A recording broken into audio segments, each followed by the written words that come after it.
जय शिव शंकर शंभू। स्वागत है आपका आपके चैनल में परलोक और परमात्मा।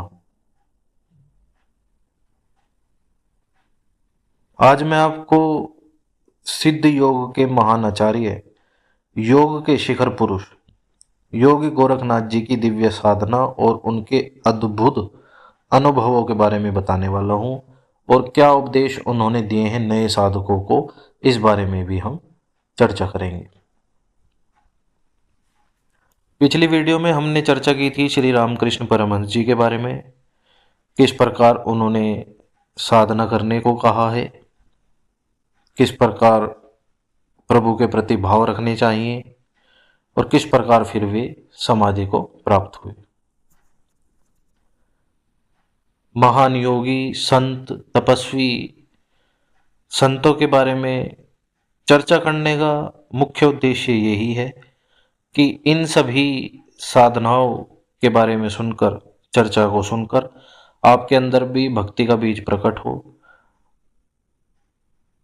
अपनी निजी जिंदगी में जो भी कार्य आप प्रतिदिन करते हैं उसमें थोड़ा सा समय प्रभु के लिए निकाल कर आप भी भक्ति करें, क्योंकि मोह माया से परे जो जीवन है वो ही साधना है, वो ही भक्ति है, और मनुष्य जीवन का मूल उद्देश्य भी भगवत प्राप्ति ही है। कहा जाता है कि गोरखनाथ जी संसार में किसी साधारण रूप में नहीं थे। वे महादेव की दिव्य आज्ञा से राख और तप की अग्नि से प्रकट हुए थे। उनका जीवन केवल योग नहीं था, बल्कि योग का साक्षात जीवंत प्रमाण था। गुरु मत्स्येंद्र नाथ ने उन्हें दीक्षा दी और यहीं से शुरू हुआ साधना का वह पथ जिसने उन्हें महासिद्ध बना दिया। गोरखनाथ जी कहते थे कि साधना 3 आधारों पर खड़ी होती है। पहला है शरीर साधना, क्योंकि यही शरीर हमारे आत्मज्ञान का साधन है। आसन, नेति, धोती, नौली, ये सब शरीर को शुद्ध और शक्तिशाली बनाते हैं ताकि ऊर्जा का प्रवाह अवरुद्ध ना हो। दूसरा, प्राण साधना। गोरखनाथ जी कहते हैं जो प्राण को साध ले वह पूरे ब्रह्मांड को साध सकता है। प्राणायाम द्वारा ईड़ा, पिंगला और सुषुम्ना, इन 3 नाड़ियों का संतुलन स्थापित होता है, और जब प्राण सही दिशा में प्रवाहित होता है तब कुंडलिनी जागरण की दिशा खुलती है। तीसरा है मन साधना। मन को साधना सबसे कठिन पर सबसे आवश्यक कार्य है।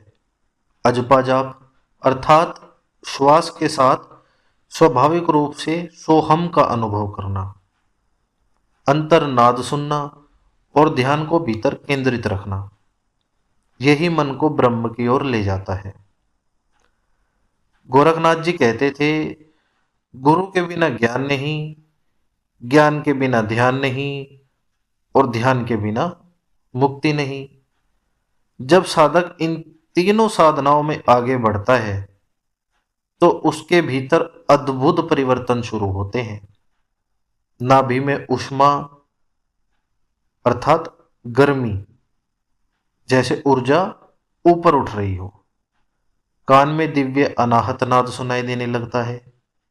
कभी लगता है शरीर जैसे प्रकाश से भरा है, और कभी लगता है मानो शरीर है ही नहीं, इतना हल्का हो गया। गोरखनाथ जी बताते हैं कि साधना की 4 अवस्थाएं होती हैं। पहली है आरंभ। इस समय ऊर्जा जागती है और साधक के जीवन में शुचिता अर्थात शुद्धता बढ़ती है। दूसरी जो अवस्था है वह है घटन। शरीर और प्राण एक लय में आने लगते हैं। तीसरी अवस्था है परिचय। यहां साधक को प्रकाश, आनंद और अनेक सिद्धियों का अनुभव होने लगता है। और अंतिम अवस्था है निष्पत्ति, जहां साधक निर्विकल्प समाधि का अनुभव करता है। यही जीवन मुक्ति है, यही योग का असली फल है। गोरखनाथ जी स्वयं इन अवस्थाओं को पार कर अमर योगेश्वर बने। आइए अब चर्चा करते हैं, उनके पास अलौकिक सिद्धियां थी। गुरु गोरखनाथ जी की सिद्धियों के बारे में थोड़ी चर्चा करते हैं। वे अपनी देह को प्रकाश काया में परिवर्तित कर सकते थे। जी हाँ, उनके पास एक इस प्रकार की भी सिद्धि थी कि वे अपने शरीर को प्रकाश काया में परिवर्तित कर लेते थे। वे अग्नि और जल जैसे तत्वों पर नियंत्रण रखते थे। देश, काल और दूरी, वे सब सीमाएं पार कर चुके थे। अर्थात एक स्थान पर बैठे बैठे दूसरे स्थान पर क्या घटित हो रहा है वो भली भली भांति जान सकते थे। कहा जाता है कि वे आज भी जीवित हैं और सच्चे साधकों की रक्षा करते हैं। परंतु ध्यान रहे, गोरखनाथ जी कहते थे सिद्धियां साधक का लक्ष्य ना बने, वे केवल परीक्षा होती है। असली लक्ष्य तो अपने भीतर स्थित परम शिव का साक्षात्कार है। गोरखनाथ जी ने नाथ पंथ की स्थापना की। उनका संदेश था कि भेदभाव मिटा दो, सेवा और विनम्रता को अपनाओ और योग को केवल गुफाओं में नहीं, जीवन के हर पल में उतारो। वे कहते थे कि भोजन शुद्ध रखो। जी हाँ, गुरु गोरखनाथ जी ने साधकों के लिए कुछ उपदेश दिए हैं, किस प्रकार साधकों का आचरण होना चाहिए। उसमें गोरखनाथ जी बताते हैं कि भोजन शुद्ध होना चाहिए। साधक को भोजन में शुद्धता रखनी चाहिए। अपने श्वास पर अधिकार करो। श्वास जब भीतर लेते हो, श्वास जब छोड़ते हो, उसे महसूस करो। गुरु पर अटूट श्रद्धा रखो। नाम जप को जीवन का सहारा बनाओ और अंत में संबंध, रूप, भेद सब त्याग दो। सिर्फ एक ब्रह्म तत्व को जानो। उनका अंतिम उपदेश यही था कि शिव ही सत्य है। जब साधक अपने भीतर बसे शिव को पहचान लेता है, तब यह जीवन ही समाधि बन जाता है। सांस लेने वाला हर पल अध्यात्म बन जाता है और साधक वहीं पहुंच जाता है जहां से कोई लौटकर नहीं आता। अनंत शांति, अनंत आनंद।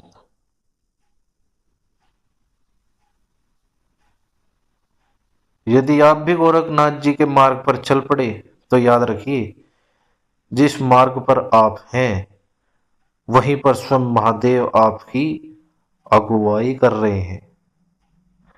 जी हाँ, जो भी साधना करता है, जो भी प्रभु की भक्ति करता है, महादेव स्वयं ही उसकी रक्षा करते हैं और उसके साथ चलते हैं। जय गुरु गोरखनाथ, जय शिव शंकर शंभू।